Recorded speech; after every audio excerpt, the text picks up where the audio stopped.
Jinny reacts.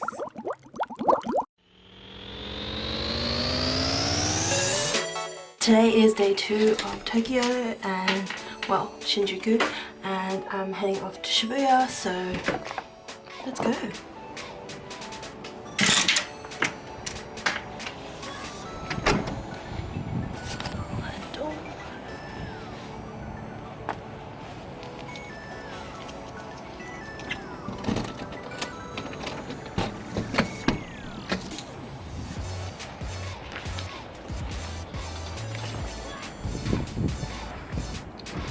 It is meant to be 14 to 7 degrees, but it is quite cold.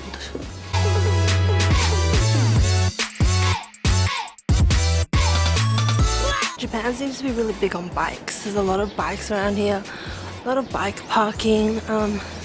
Despite how many people live in Japan, there's actually not that many cars, which is a bit surprising to me because the population in Australia is much smaller, yet we have a vast amount of cars. But then again, the streets of Japan are very narrow in comparison. But yeah, lots and lots of bikes in general.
So I'm in Shibuya station and I'm lost, but I'm feeling okay. I might not get there when I get there, so let's see how we go. Fingers crossed that this will take me to an exit. Please take me to an exit because I need to get out. To Shibuya around 9 AM, so I didn't know, but most of the stores and department stores don't open till about 10 or 11. So here's me trying to walk out of the station, and here is Shibuya crossing essentially at 9 in the morning. It is not as busy as you think, but I do go back later in the day and it is super busy at night, but it was a little underwhelming to go in the morning. But yes, you can see that is the main crossing and you can see all the big buildings. The one with the pink screen has the Starbucks in it where people tend to go and drink their coffee while looking at the people cross the Shibuya crossing. Supposedly that is a thing that people do. So here's me actually at the crossing, going across. It is one of those multi-directional crossings, so people just come from every corner, everywhere. So it was half filming, half not filming, because I was like, am I going to bash into somebody? And hey, it's a Got 7 poster, so I zoomed in on that, why not? But yeah, it's a big crossing, that's for sure. Essentially, I went to Tokyo Hands and bought a crap load of stationery, so that was like a good $60 gone. So this is Tokyo Hands. What happens is I actually turned up earlier than it actually opens, so I did have to wait outside.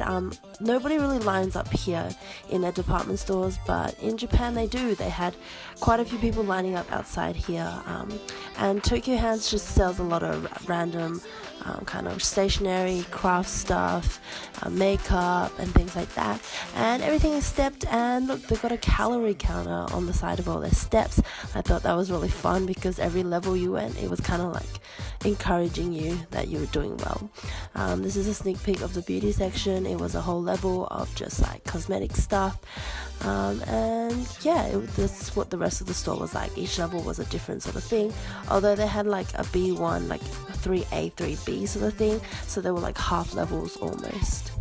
I went off the beaten track. I found Tsusumo, like a sticker shop, so I wasted like another $20 there.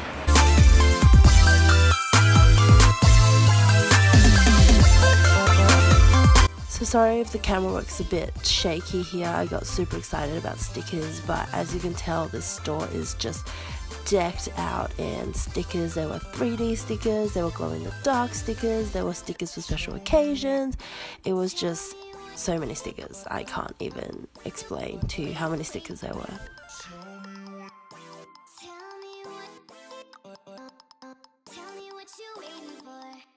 So for lunch, we actually did a vending machine. So as you can see, this is my friend outside this ramen store. You essentially pick the food off the menu, and then you enter your money, and then a token comes out. And when you go in to eat, you hand them the token, and they will make you the food that is essentially on your token. This one is the Meiji Shrine. It is really well known by the little, I don't know what they call, like the arch thing in the entrance to the shrine, as I am showing here. It is quite a large shrine, so you do have to walk in to go and see it, but it is a really nice walk filled with really nice greenery. I'd gone in autumn, so some of the leaves had started changing, but most of it was still quite green.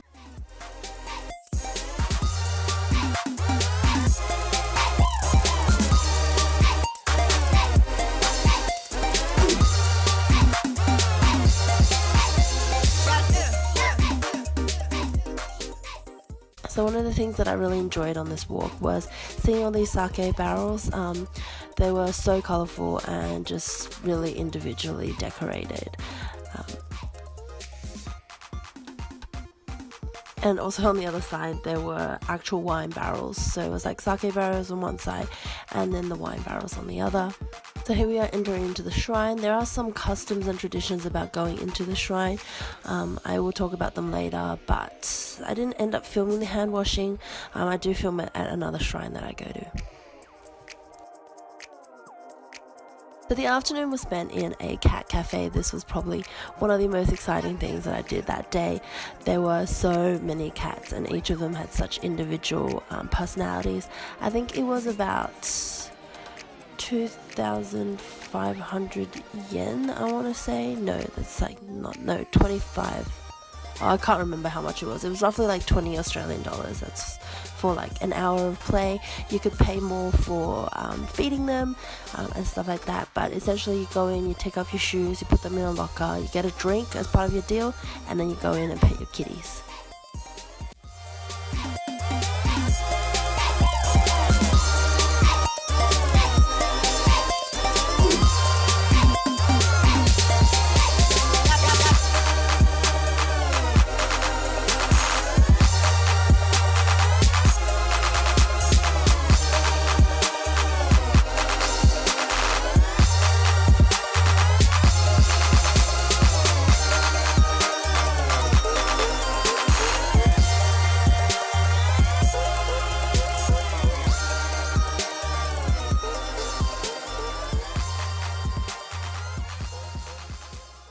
So for feeding time, they lay out this mat and all the cats just know and they gather.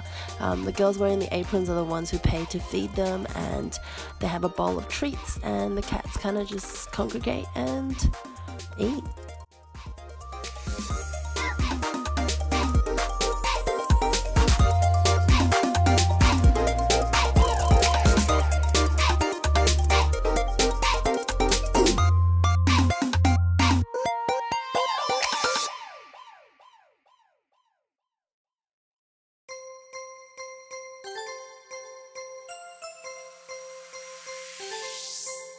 Yo.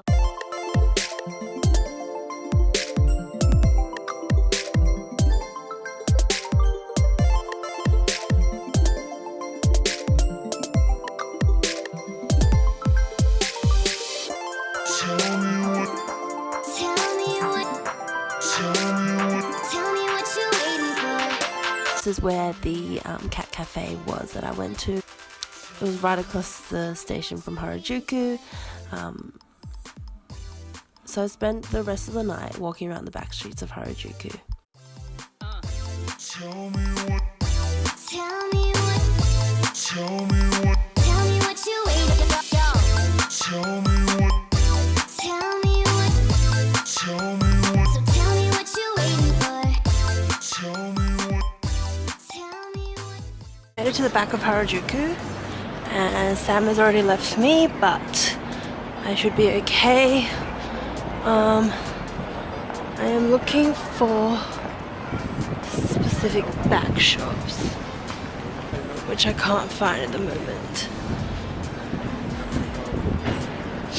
But essentially Harajuku has a main street which is filled with all the shops. They're like little quirky shops that sell little quirky things, and then there's the back shops, which are all these, I guess, thrift shops, as well as high-end designer shops, as well as like bookshops and hair and makeup places. There's a Ralph Lauren here. Most of these brands I've never heard of, so the Happy Socks opening, heard of Happy Socks. But all the shop designs are really quirky, really fun. I see why a lot of architecture students come here, because it really is a nice area.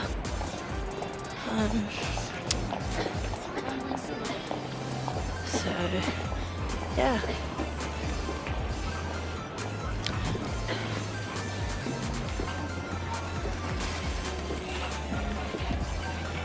So there's like a thrift shop there, which is the one I went into.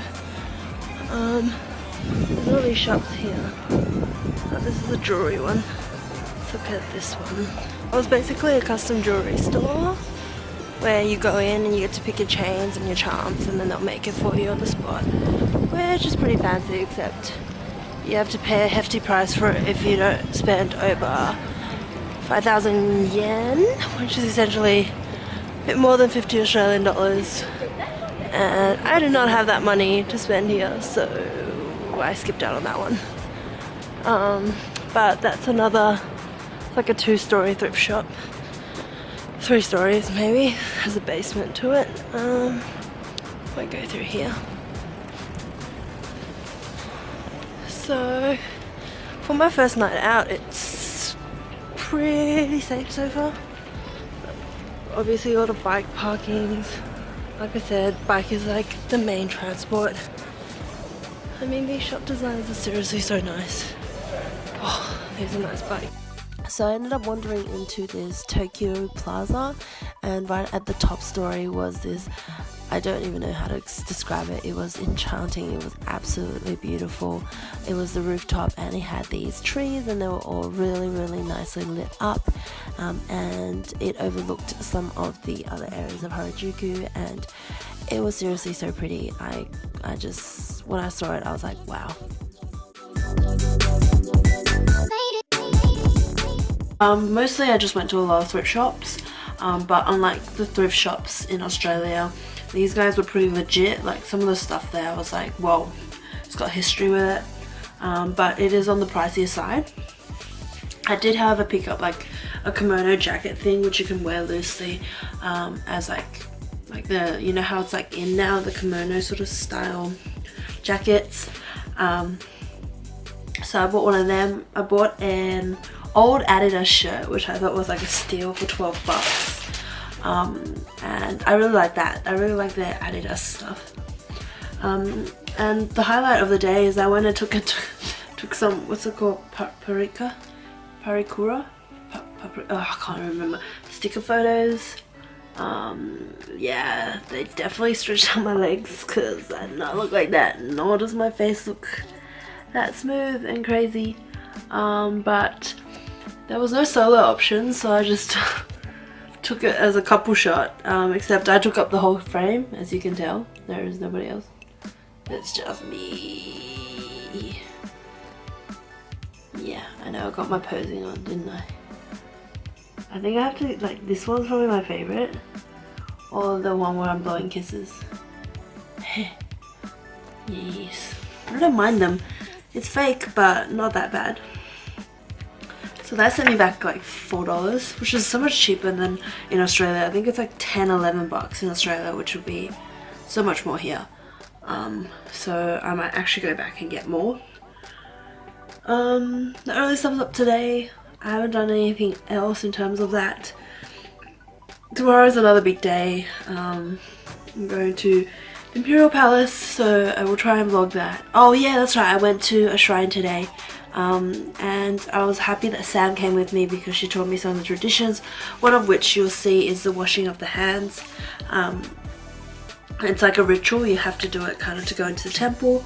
There's also, with the prayer thing, you actually go up to the temple, you don't get to go in, and then you toss a coin, I think, which is optional, and then you like bow, and then you clap twice, and then you pray, and then you clap once, and that's how you like do it properly. So I was glad that she was there to tell me because I would have had no idea how to do that. So that was really interesting and fun. Yeah, so Imperial Palace tomorrow, and oh, I have a Hedgehog Cafe booked as well, so that's kind of exciting. Oh, I think that's it for today. Tomorrow night's the BTS fan meet. The night after is EXO, and then the night after again is EXO. So I am pretty excited. So yeah, that's all for today. Thank you for watching, and get ready for tomorrow.